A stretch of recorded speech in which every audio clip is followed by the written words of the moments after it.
Hello नमस्कार प्रिय विद्यार्थियों, आप सभी अच्छे होंगे। आपके अपने यूट्यूब चैनल में स्वागत है। तो प्रिय विद्यार्थियों, इस क्लास में हम कक्षा 8 का गणित विषय का पेपर लेकर आ चुके हैं। जो भी विद्यार्थी कक्षा 8 में हैं वो उन सभी विद्यार्थियों के लिए क्लास मोस्ट इंपॉर्टेंट है, क्योंकि इसमें हम गणित का पेपर लेकर आ चुके हैं जो आपके कल परीक्षा होने वाली है। दोपहर 1:30 पर जो परीक्षा होगी उसमें आपके यही पेपर छपने वाला है। इसी पेपर के अकॉर्डिंग जो प्रश्न है वही छपेंगे आपकी परीक्षा में। प्यारे विद्यार्थी, आप सभी को इस क्लास को कंप्लीट देखना है और चैनल पर नए हो तो चैनल को सब्सक्राइब कर देना है। ठीक है ना। परीक्षा का समय आपके अवधि रहेगी परीक्षा की 2 घंटे 30 मिनट का समय रहेगा और पूर्णांक आपके इसी नंबर का रहने वाला है। सबसे पहले प्रश्न देखते हैं। और खंड में आपके वस्तुनिष्ठ प्रश्न रहने वाले हैं 1 से 8 तक अपसद। ठीक है ना। गणित का पेपर है आपके लिए मोस्ट इंपोर्टेंट है। तो पहला प्रश्न देखते हैं। प्रश्न संख्या 1, निम्न में से प्रीमय संख्या साचार्य नहीं है। तो प्यारे विद्यार्थी, इसका आंसर हो जाएगा भाग के लिए। ठीक है ना। तो भाग के लिए ऑप्शन द राइट आंसर है। ऑप्शन द आपको इसमें भरना है। ठीक है ना। अगला है प्रश्न संख्या 2, निम्न में से कौन सा एक चर वाला रैखिक समीकरण नहीं है। तो इसका आंसर हो जाएगा प्यारे विद्यार्थी आपके 25 कोष्टक एक्स प्लस वाई बराबर 0। तो ऑप्शन ब राइट आंसर है। ऑप्शन ब। अगला है प्रश्न संख्या 3, चतुर्भुज के आमने सामने के बिंदुओं को मिलाने वाली रेखा को कहते हैं। तो विकर्ण कहलाते हैं। ठीक है ना। विकर्ण ऑप्शन ए राइट आंसर है। अगला है प्रश्न संख्या 4, 14,400 के वर्गमूल में अंकों की संख्या होगी। वो होगी प्यारे विद्यार्थी आपके अंकों की 3। ठीक है ना। ऑप्शन ए राइट आंसर है। अगला है प्रश्न संख्या 5, 1728 के घनमूल में इकाई का अंक होगा। तो वो हो जाएगा प्यारे विद्यार्थी आपके 2। ठीक है ना। ऑप्शन से राइट आंसर है। अगला है प्रश्न संख्या 6, अंकित मूल्य पर दी गई छूट कहलाती है। तो वो कहलाती है प्यारे विद्यार्थी आपके बट्टा। ठीक है ना। बट्टा। तो ऑप्शन द राइट आंसर है। Option the. अगला है प्रश्न संख्या 7, 3x कोष्टक x प्लस वाई का गुणनफल होगा। तो प्यारे विद्यार्थी वो होगा आपके 3x का स्क्वायर प्लस 3xy। ठीक है ना। तो ऑप्शन है राइट आंसर है। ऑप्शन है। अगला है प्रश्न संख्या 8, कोष्टक बंद 2 × 4 कोष्टक बंद 2 का सरल रूप है। तो प्यारे विद्यार्थी वो हो जाएगा आपको 2 का स्क्वायर × 4 का स्क्वायर। तो ऑप्शन है राइट आंसर है। ये सरल रूप है। ठीक है ना। ये आपके 18 MCQ रहने वाले हैं। अब सदा रहेंगे परीक्षा में आपको देखने के मिलेंगे ऐसे ही। और आप चैनल पर नए तो चैनल को सब्सक्राइब कर दें। अगला है आपके एक खंड ब, जिसमें अतिलघुत्रात्मक प्रश्न पूछे जाएंगे 9 से 12। देखते हैं। आपके प्रश्न संख्या 9 है, 4/7 प्लस 4/11 का मान लिखिए। तो इसको आपको हल करना है। तो सबसे पहले आपको इनको 4, ये नीचे 11 है, उसको आपको ऊपर नीचे भाग में है तो इनको इंटू में ले गुणा में करने हैं। तो 11 +6 वापस इंटू ये जो 7 है नीचे भाग में उनको गुणा में करना है। तो 7 इसे लिखना है। फिर बचे 7 × 11। फिर आपको इनको गुणा करना है। 4 से 11 और 6 से 7 को गुणा करना है। तो देखते हैं। 4 से 11 को गुणा करते हैं तो वो आएगा 44। बराबर लगाना है पहले 44 प्लस 6 7 42 होते हैं। तो 42/11 ठीक है ना। तो इनमें से आपको प्लस करके लिखना है। ठीक है ना। तो आपके हो जाएगा ये 86/77। तो ठीक है ना। आपको इसका ये आंसर होगा। ठीक है ना। ऐसे ही करना है। बिल्कुल सरल प्रश्न है।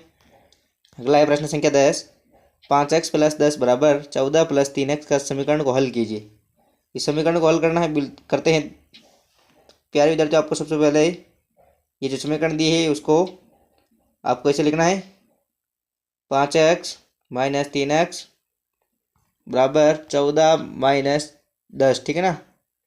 फिर आपके इसमें माइनस करना है, 2x बचेगा और फिर आपकी बराबर, फिर आपके 14 में से 10 गए तो 4। ठीक है ना। तो x बराबर 4/2, 2 से 2 कट जाएगा तो x बराबर 2 हो जाएगा इसका आंसर। ठीक है ना। अगला है प्रश्न संख्या 11, वह सबसे छोटी संख्या ज्ञात कीजिए जिससे संख्या 81 को भाग देने पर भागफल एक पूर्ण पूर्ण घन प्राप्त हो जाए। तो आपको देखते हैं कि 81 को गुणनखंड विधि से करते हैं। पहले 81, सबसे पहले 3, 27, 3, 9, 3, 3, 3, फिर 1। ठीक है ना। तो ये आपके 3 हो रहे हैं, तो इसको आपको ऐसे लिखना है, इसको आपको ऐसे लिखना है 81 बराबर 3 इंटू 3 इंटू 3 इंटू 3, ठीक है ना। और फिर आपको नीचे लिखना है कि स्पष्ट है इसका पूर्ण गण बनाने के लिए 3 से भाग देंगे, ठीक है ना, ऐसे लिखना है एक लाइन। अगला है प्रश्न संख्या 12, 6/5 का प्रतिशत लिखिए। तो इसका प्रतिशत लिखते हैं, देखते हैं। इसको सबसे पहले आपको बराबर 6/5 लिखना है, फिर आपको इंटू में 100 लिखना है, ठीक है ना। प्रतिशत के लिए 100 लगता है, इंटू में 100 लिखना है आपको। और फिर आपको 5 से 100 कट जाएगा, कितनी बार कटेगा, 20 बार। तो ये हो जाएगा 6 इंटू 20, फिर है ना 6 इंटू 20 हो जाएगा। तो इसको गुणा करेंगे तो आपका आएगा 120, ठीक है ना। 120 इसका उत्तर है, ठीक है ना। 120 इसका प्रतिशत आएगा, 120%, ठीक है ना। अगला है आपके एक खंड से जिसमें लघुत्तरात्मक प्रश्न है 13 से 22 तक के। अगला 13 प्रश्न देखते हैं। रिक्त स्थानों की पूर्ति कीजिए। किसी बंद समतल आकृति की सीमा के चारों ओर की दूरी इसका परिमाप कहलाता है, ठीक है ना। परिमाप, ये परिमाप कहलाता है, ये इसमें लिखना है परिमाप, ठीक है ना।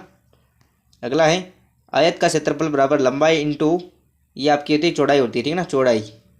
अगला है आपके घन का पृष्ठीय क्षेत्रफल खाली स्थान होता है, तो वो होता है फिर विद्यार्थियों आपके 6l², ठीक है ना। अगला है वृत्त का क्षेत्रफल खाली स्थान होता है, तो वो होता है फिर विद्यार्थियों आपके πr², ठीक है ना, πr²। अगला है आपके प्रश्न संख्या 14, निम्नलिखित कथनों को पढ़कर उचित स्थान पर सत्य या असत्य लिखिए, ठीक है ना। सत्य या असत्य बताना है। पहले में हो जाएगा आपके प्यारे विद्यार्थियों सत्य, ठीक है ना, पहले में हो जाएगा सत्य, ये आपको सत्य यहाँ पर लिखना है। अगला है आपके दूसरे में हो जाएगा प्यारे विद्यार्थियों आपके ये सत्य, ठीक है ना, दूसरे में भी आपके सत्य हैं, सत्य है, ठीक है ना। और अगला है आपके तीसरे में हो जाएगा प्यारे विद्यार्थियों आपके असत्य, इसमें हो जाएगा सत्य प्यारे विद्यार्थियों असत्य, ठीक है ना, असत्य। अगला है चौथे में हो जाएगा प्यारे विद्यार्थियों आपके सत्य, क्या हो जाएगा, सत्य। ये आपके 4 नंबर पक्के कर सकते हैं आप ऐसे।